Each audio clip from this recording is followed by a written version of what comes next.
It is the translation device between algebra and combinatorics, and parameters are the vocabulary of that translation. These are the vocabularies.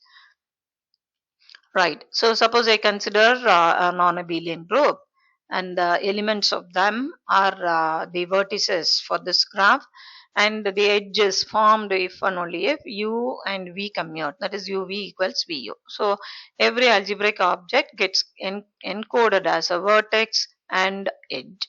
So, and then you compute, after getting the graph, you compute the graph invariants, vertex connectivity, diameter of G, and clique number, chromatic number, domination number, girth, crossing number, and so on.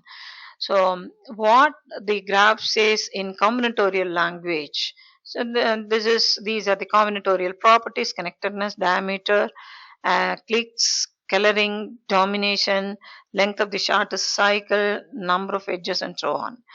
So see that these are the combinatorial properties. In turn, what do they tell us? We have just now we said it's only a pictorial representation of what we have said in the previous slide. So it tells us the largest set of mutually non-commuting elements, size of largest abelian subgroup, and how far centralizers are from intersecting. So centralizer of one element, n of A, is all those elements which commute with A.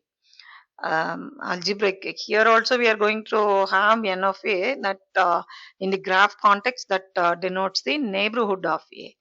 In the structure context, that is algebraic structure context, n of A is normalizer or centralizer of an element A, those elements which commute with A. So that is what here they mean. So this is as for commuting graphs are concerned.